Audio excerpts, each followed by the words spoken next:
think by now you owe me an explanation. When I say that, Spork just smiles bitterly. What was all that about? And just, who are you? I stopped myself from saying what. Just barely. Well then. Yeah. I guess there's no avoiding it now it's come to this.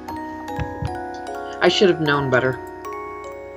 But I got you involved because I got ahead of myself and let myself hope. He says he's sorry.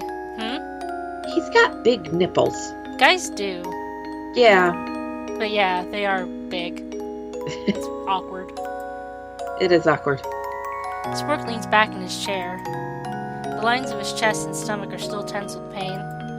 He narrows his eyes at the ceiling and smiles without any mirth. And he starts to talk. He starts to tell me a story. The way he talks is still childish, but his voice is a grown man's. And his expression carries the same weight and bitterness as any person who suffered might. Alright, brace myself. The place I was born was... Wednesday. He was born Wednesday? A part. The place I was born was cold and gray like a factory. There were people in white coats and people in dark uniforms. And there were plenty of us. But the compound was cold and gray. Even the handful of times that I was able to see the sky, it seemed cold and gray too. This is something that I only found out later, but I guess that place was a military facility. That's right, I had to find it out later. Why did I not make this connection? You didn't?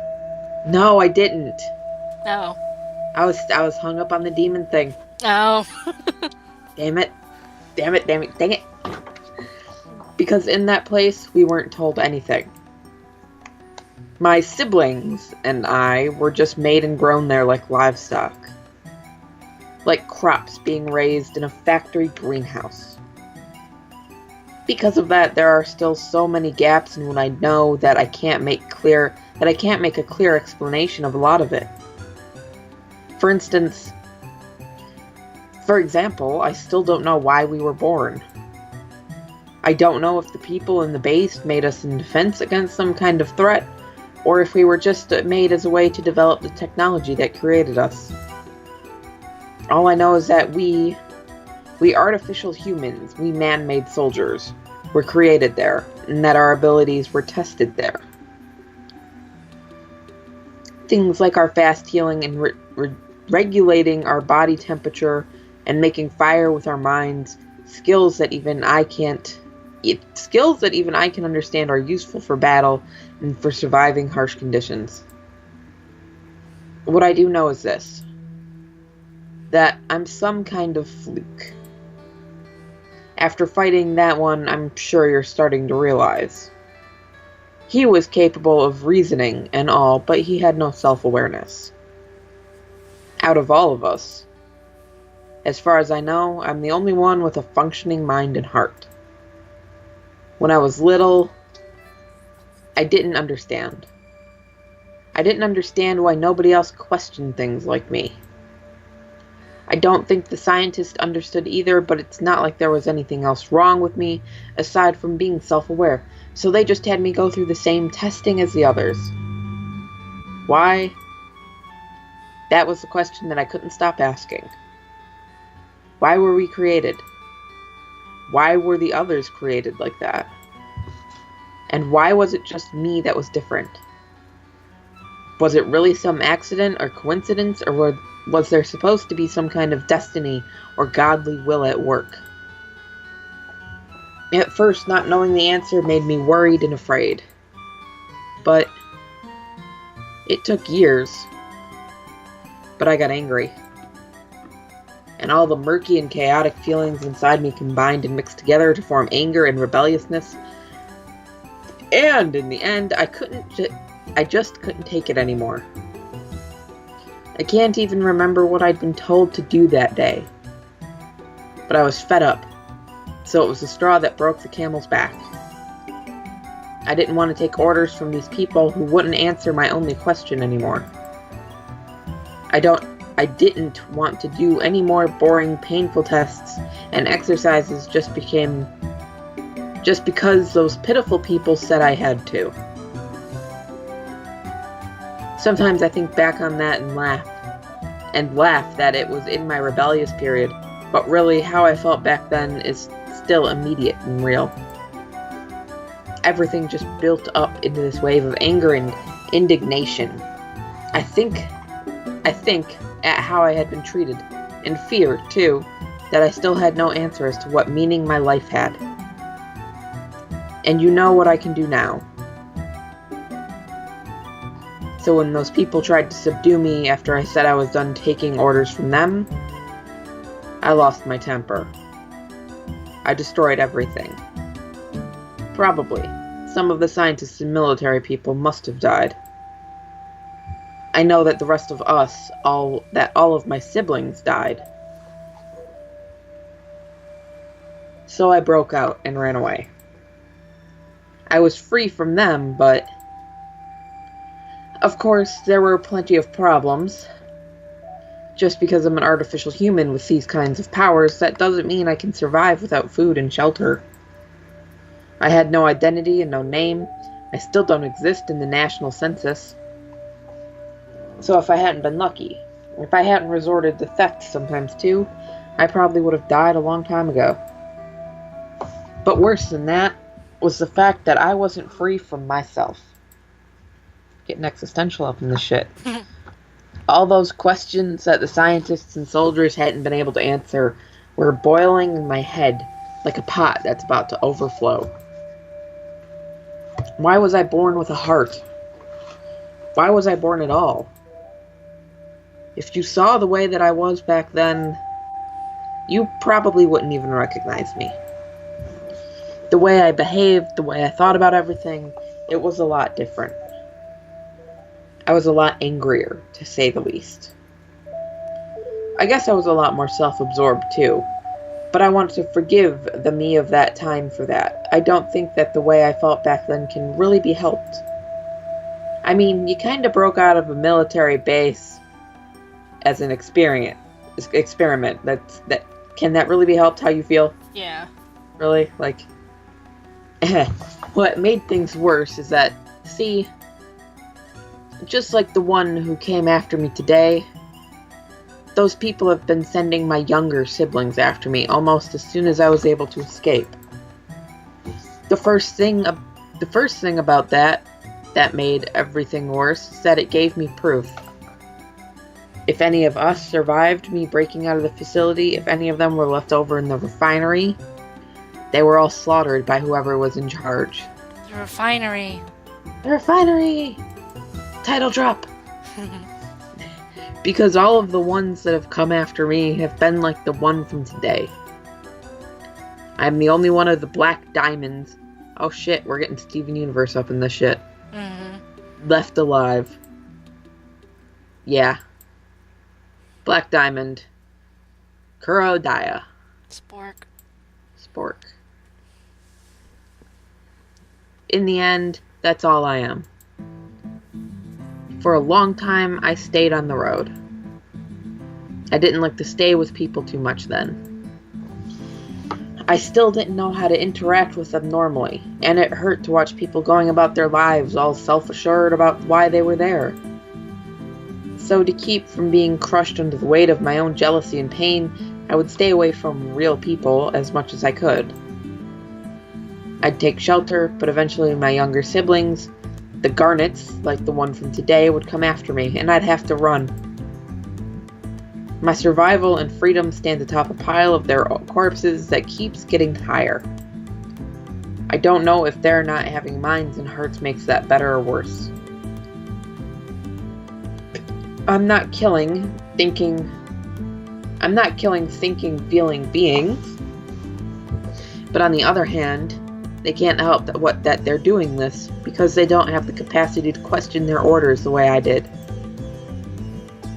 I just wandered around in this maelstrom of confusion for a long, long time. The turning point came one spring. I got caught by a pair of garnets then. The thing about them is that they keep getting faster and stronger so that I can't handle them as well anymore. Like today, when I might have lost without you there to save me. But anyway, I hardly managed to get rid of them. Or barely. They chased me into a town park filled with cherry trees that were all starting to bloom. It was already hard enough to fend them off in the open ground, but for some reason I automatically moved in to keep them from damaging the trees. Even though I'd gone in for the cover and sometimes I got hit pretty badly just because I couldn't stand to have the trees killed. If the close quarters hadn't kept them from coordinating their attacks, I probably would have died then for real. Them trees, yo. Mm-hmm. But even after I won, I was more annoyed than usual. See, I just couldn't understand why I'd done something that even I thought was so stupid. Why had it been so instinctive to protect the trees? Because you're the Lorax. Why did the heart I never even asked for make me do something so reckless when everything would be all over anyway if I couldn't stay alive? I'm just imagining him with the mustache now. I am the Lorax. I fight for the trees. I couldn't understand. I just didn't get it. That made me mad, and it was a good thing I was so tapped out from the fight, because I might have used my power to take down the trees in the state I was in. But I was too tired to leave, and blood loss had made me lightheaded, so in the end, I just sat down against the trunk of the biggest tree to keep myself upright. I was spacing out really badly, just staring up at the sky through the branches and the leaves and the flowers. I still remember it. I still remember those vivid colors. And I still remember what I thought back then. It's perfectly clear in my mind. It'll be perfectly clear until the day I die. If there's one last thing... What the fuck do you remember? Come on.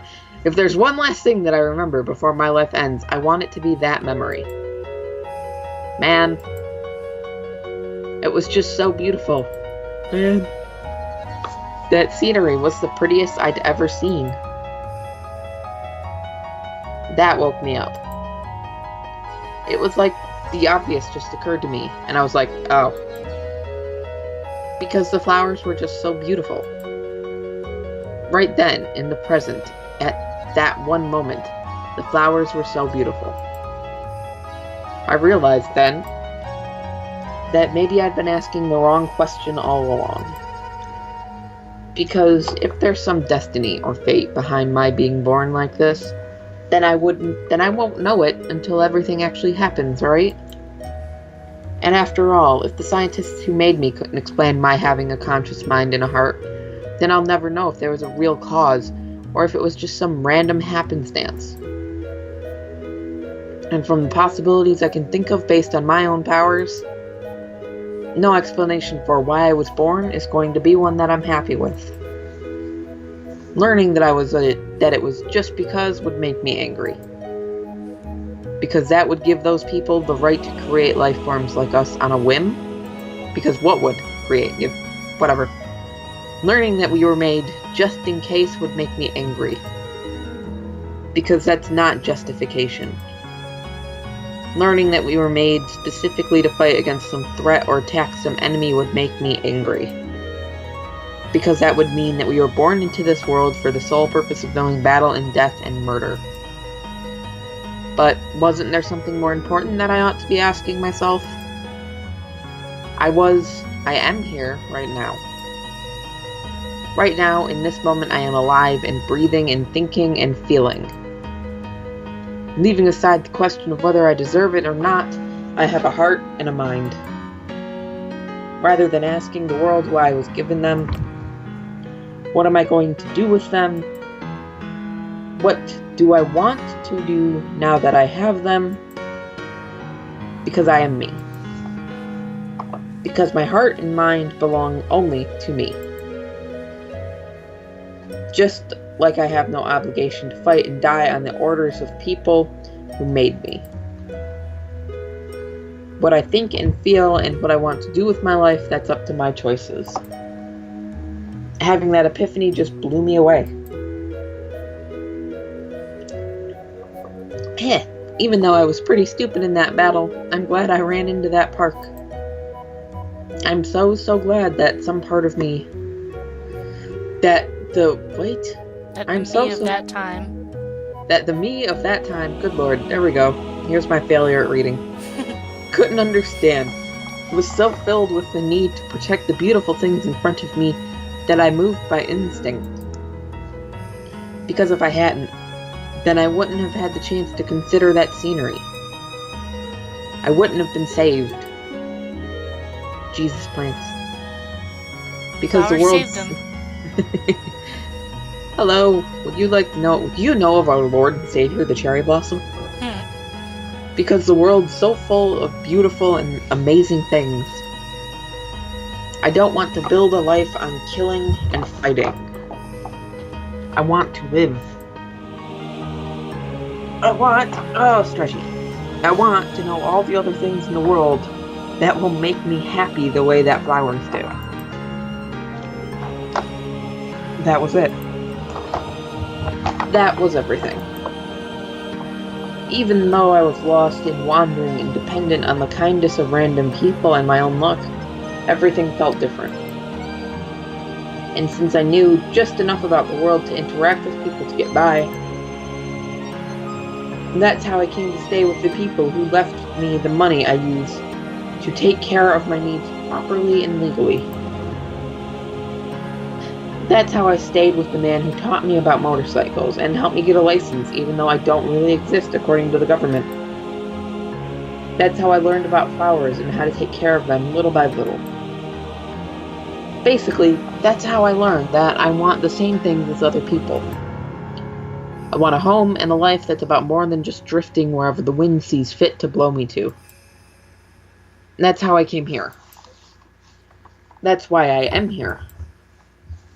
And that's the truth about me. That's the real me. I'm sorry that I've hidden it for so long. It's been like 4 days, bro. Wednesday, B part. I'm sorry I've hidden it for so long. Spork says that and smiles. I listened the whole time without interrupting. I've been trying to picture it. Either Spork's skills as a storyteller or my abilities as an artist are lacking, because I haven't been able to clearly imagine the facility where Spork says he was born. Either that or it's just so utterly removed from everything I've ever known that my brain can't even begin to filter and comprehend it. Even though now I'm considering it, I'm thinking about things I've taken for granted as every day. It makes a horrible kind of sense. By the way, Spork leans back in his chair with a much more lighthearted smile. Mo, how old do you think I am? Huh? I don't know. I've always thought of you as around my age, or maybe a little older. 19 or 20, maybe 21 or so. Haha, nope. He's still grinning, triumphant like a kid who's managed to pull off some kind of prank. I'm way younger than that. Eh? Seriously? Yep. I'm technically not supposed to even have a license, so I figure there's no real harm in having changed my engine. What? Yep, I'm technically not supposed to even have a license, so I figure there's no real harm in having changed my engine out to one that's more powerful than my license says I can drive. Spork laughs about it as if fondly mocking age restrictions and limitations, so he's gotta be younger than 16. Yeah. It's like 5. Yeah. Out of everything... He's a toddler. Yeah. I'd wager he's probably about 8. Probably. Out of everything he's told me, though, I think this is the scariest revelation of them all.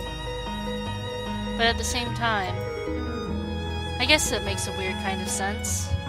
It's already kind of a bad habit in society that we expect people to behave a certain way based around their age, even though plenty of people don't meet that standard. Take Shiu, for example. But what always threw me off about you, you get excited about little things and crap flies over your head because you really do have less life experience than us. And you can still be thoughtful and insightful because the life experience you have got has been a lot harsher and more challenging than ours, so you have a deeper perspective on things. That was really confusing, but hearing this explains everything. Of course you're like that. You're the spork I know because that's how you lived. Because that's how he struggled and that's all he knows.